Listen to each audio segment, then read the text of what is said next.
بسم اللہ الرحمن الرحیم۔ عزیز طلبہ، یہ ہفتہ چھٹا ہے اور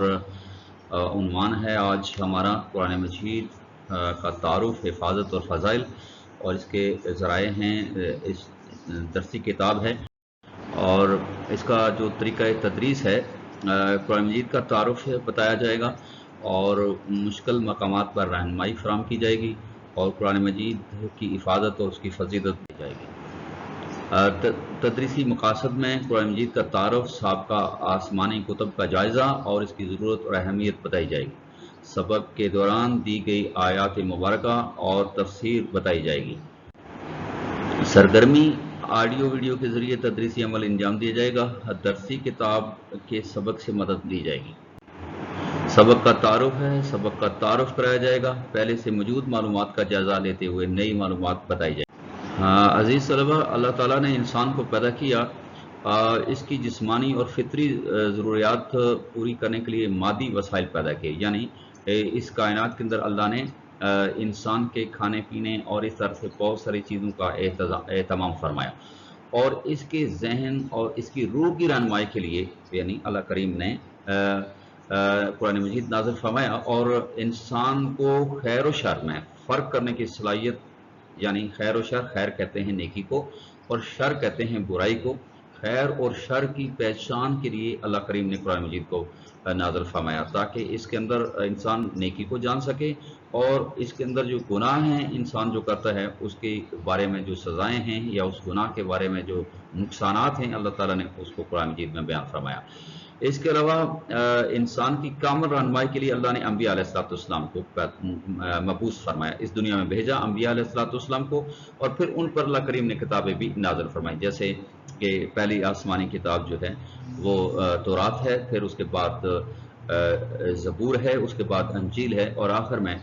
قرآن مجید جو محمد رسول اللہ صلی اللہ علیہ وسلم پر نازل ہوا۔ تورات حضرت موسیٰ علیہ السلام پر نازل ہوئی تھی، اور زبور حضرت داؤد علیہ السلام پر نازل ہوئی تھی، اور انجیل حضرت عیسیٰ علیہ السلام پر نازل ہوئی تھی۔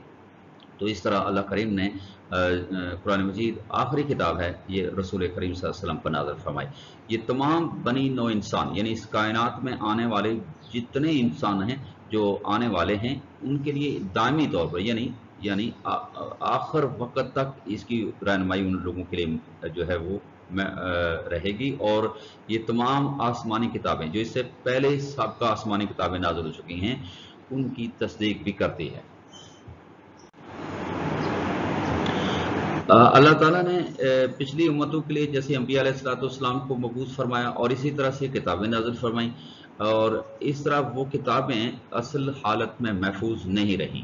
اس لیے کہ ان کتابوں کی ذمہ داری حفاظت کی اللہ تعالیٰ نے ان کی قوموں پر ڈالی تھی، لیکن وہ قومیں اپنی کتابوں کی حفاظت کرنے میں بری طرح ناکام ہوئیں، اور ان میں من چاہی جی چاہی دل پسند باتیں اس میں شامل کر لیں، اور اللہ کا جو ارشادات تھے ان میں کمی پیشی کی۔ تو اللہ کریم نے پھر قرآن مجید کو نازل فرمایا اور ارشاد فرمایا، اور تمہاری طرف ہم نے یہ کتاب نازل کی ہے، یہ حق لے کر آئی ہے، یعنی اس کے اندر جو کچھ بیان ہوا ہے وہ سچ اور حق پر مبنی ہے، اور اس سے پہلے جو آسمانی کتابیں آئی تھیں ان کی تصدیق کرنے والی ہیں، ان کی محفوظ اور نگہبان ہیں۔ اصل احکامات جو ان کتابوں کے اندر تھے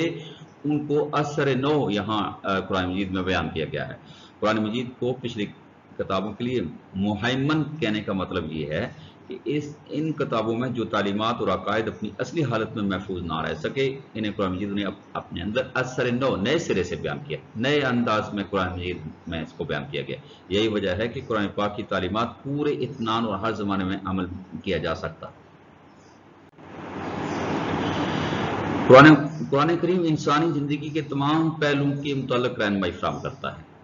یعنی اس میں صرف عبادات کی رہنمائی نہیں بلکہ انسان کی جو زندگی ہے معاشرے کے اندر جو گزرتی ہے اس کے اندر پوری طرح اس کی رہنمائی موجود ہے۔ خیر و شر اس کے اندر بتایا گیا ہے کہ نیکی کیا ہے، شر کیا ہے،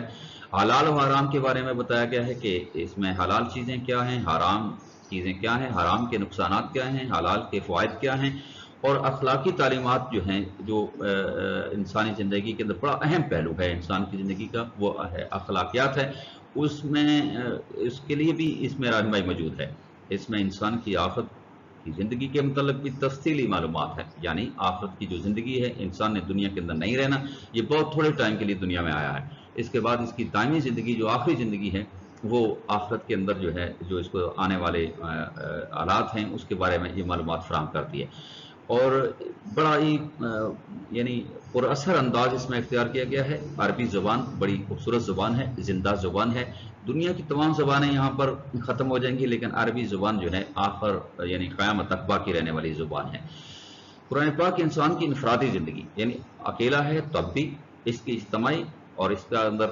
اگر اجتماعیت ہے، معاشرے میں رہ رہا ہے اور اکٹھے رہ رہے ہیں، جوائنٹ فیملی ہے، جوائنٹ رہ رہے ہیں، معاشرے میں رہ رہے ہیں، تو اس میں بھی اللہ تعالیٰ نے اس کے اندر رہنمائی فراہم کی ہے۔ معاشی زندگی، انسان کا کمانا، اقتصادی زندگی، کمانا، خرچ کرنا، کس طرح سے کمانا چاہیے، کیسا خرچ کرنا چاہیے، تو اس کے بارے میں بھی اس میں رہنمائی موجود ہے۔ اسی طرح سے سیاسی زندگی اور بین الاقوامی معاملات، یعنی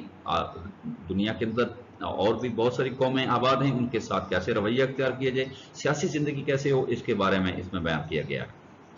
اس کے متعلق جامع تعلیمات ہیں، ان کے اندر یعنی کوئی ایسی چیز ادھوری نہیں چھوڑی گئی ہے جس کو اثر نو پیش کرنے کی جو ہے وہ ضرورت پیش آئے۔ غرض یہ قرآن کریم انسان کے تمام پہلو کے بارے میں ضروری معلومات بھی فراہم کرتا ہے، اور اس میں تمام وہ باتیں وضاحت کے ساتھ بیان کی گئی ہیں جو انسان کو ضروری ہیں، اور جن کی جاننے کا انسان کے پاس کوئی دوسرا ذریعہ نہیں۔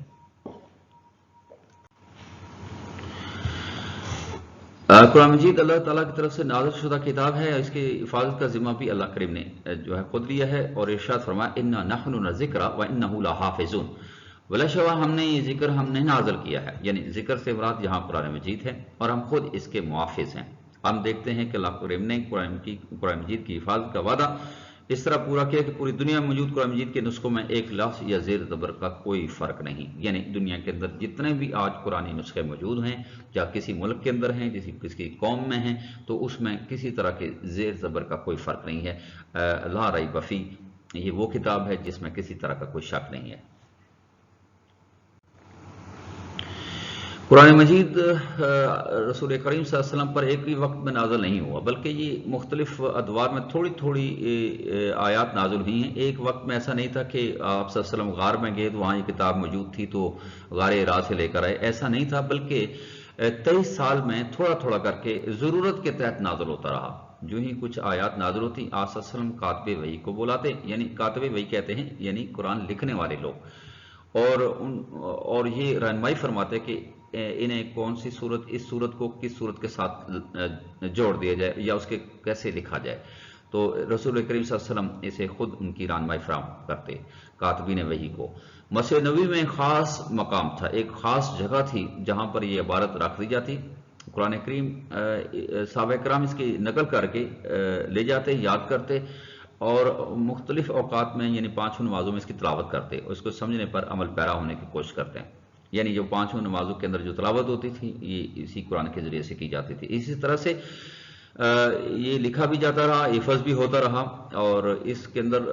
نبی پاک صلی اللہ علیہ وسلم کی خود ازواج مطہرات جو ہیں، آپ صلی اللہ علیہ وسلم کی جو امت المومنین سے مراد مومنوں کی جو مائیں ہیں، رسول اللہ علیہ وسلم کی بیویاں ہیں، وہ بھی اس کو یاد کرتی، اور آپ صلی اللہ علیہ وسلم کے جو اہل بیت ہیں وہ بھی قرآن مجید کو یاد کرتے، صحابہ اکرام اور صحابہ اکرام کی بیویاں بھی یاد کرتی، ان کو حفظ کر لیا جاتا۔ حضرت عائشہ رضی اللہ عنہا قرآن مجید کے حافظہ تھیں،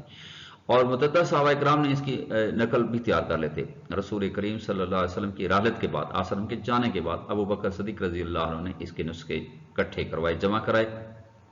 آیات کی ترتیب اور صورتوں کے نام بھی وہی رکھے جس طرح سے پہلے رکھے گئے۔ یہ نہیں